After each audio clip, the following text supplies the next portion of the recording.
నా ఫ్రెండ్ అండి, mutual friend. So ఏవండి, వరలక్ష్మి టిఫిన్స్ కేసులో అతను A11 ఉన్నాడు, నేను A9 ఉన్నాడు, నేను A11 ఉన్నాను. మేము ఆ కేసు గురించి మాట్లాడడానికి మాత్రమే, మా ఫైట్ లీగల్ది మాత్రమే. ఇప్పుడు అతను రీజన్ చూపించి అంటే నాతో ఎవరు మాట్లాడకూడదండి. ఇప్పుడు నాతో డ్రైవర్ మాట్లాడినా డ్రైవర్తో ఉన్నట్టే. ఇంకా ఇప్పుడు చూపించాలనుకుంటే ఇంకేం చేయాలి, లేదంటే మీరు మస్తాన్తో మాట్లాడండి. ఏవండి, రాజ్ తరుణ్ నాతో డైరెక్ట్గా చెప్పాడు, నువ్వు మీడియాకి వీళ్ళు వెళ్తా అంటే నేను నీకు ఎంత యాంటీ అవుతాను, ఎంత చేయగలను నీకు చూపిస్తాను, నువ్వు మనం కూర్చొని మాట్లాడదామంటే ఇల్లు రాసిస్తాను, మెయింటెనెన్స్ ఇస్తాను, లేదు అంటే నీకేం చేయాలో చూపిస్తాను అన్నాడు.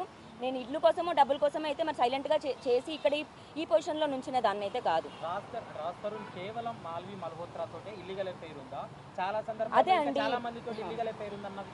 అవును డెఫినెట్గా ఉంది. అండ్ అతను అఫేర్సే ప్రాబ్లం అయ్యి ఉంటే నేను ఈ పని అప్పుడే చేసేదాన్ని, 10 ఏళ్ళు వెయిట్ చేసేదాన్ని కాదు. కొన్ని డబ్బుల కోసం అయితే కూడా 10 ఏళ్ళు వెయిట్ చేసేదాన్ని కాదు. ఇప్పటి వరకు కూడా ఇప్పుడు నా అకౌంట్లో కూడా 100 రూపీస్ ఉంటాయండి.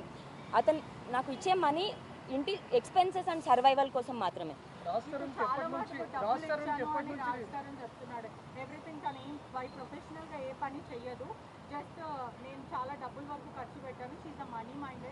ఇప్పుడు అమ్మాయి అబ్బాయి బయటికి వెళ్ళి పని చేస్తే అమ్మాయి ఇంట్లో నేను చేయాల్సిన దానికంటే ఎక్కువ గొడ్డు చాకరీ చేశాను. ఆ వర్డ్ వాడాలంటే 15 కుక్కలు అండి, ఒక కుక్క తర్వాత ఒక కుక్క 15 కుక్కలు తీసుకొచ్చాడు. అతన్ని నేను ఎంత యాక్సెప్ట్ చేశానంటే అతను ఏం చేసినా సరే యాక్సెప్ట్ చేసి అంత చేశాను.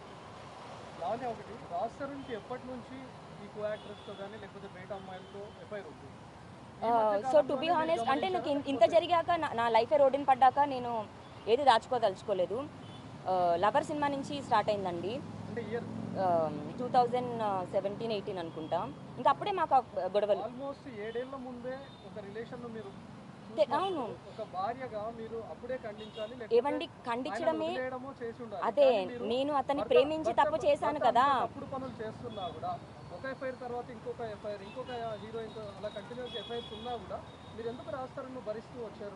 నేను మిస్టేక్ చేశానండి, నేను నా ఓన్ చాయిస్ తీసుకొని మిస్టేక్ చేశాను. మా పేరెంట్స్కి ఇష్టం లేదు. సరే ఈరోజు అతను హీరో అయ్యి డబ్బులు ఉండొచ్చు, మిస్టేక్ చేశాను, ఇంకా వెళ్ళకూడదు అన్న దాంట్లోనే ఉన్నాను.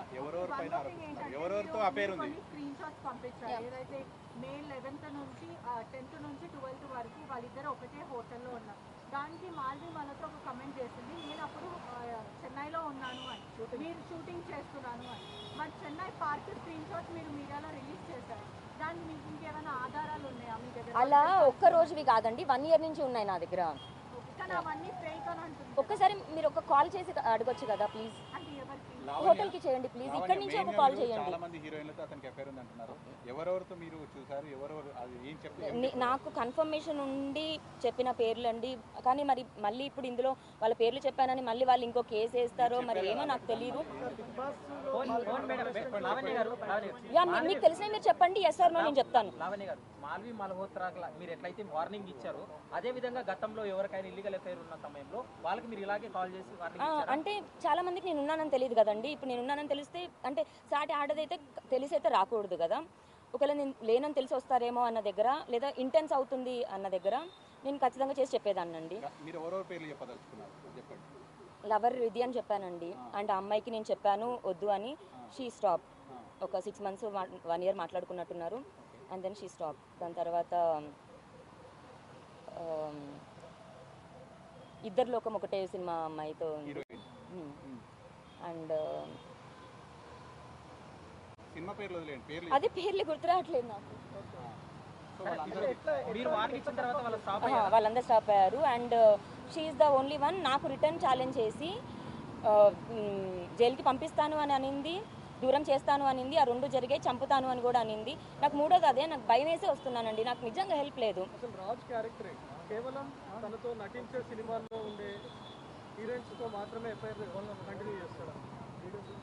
అండ్ ఇప్పుడు మొన్న మే 11న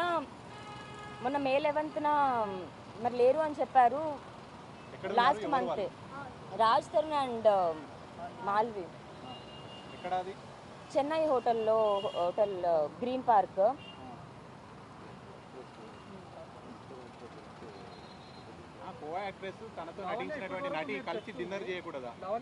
ఏవండి కరెక్టే, ఇప్పుడు వాళ్ళ సినిమా అయిపోయిందండి, 1 ఇయర్ అవుతుంది సినిమా అయిపోయి. ఇప్పుడు ప్రమోషన్స్ అన్నది ఇప్పుడు స్టార్ట్ అయింది. 1 ఇయర్ నుంచి కో యాక్టర్స్తో డిన్నర్ చేయకూడదా అంటే మరి అదే మహల్గిరి చెప్పమనండి.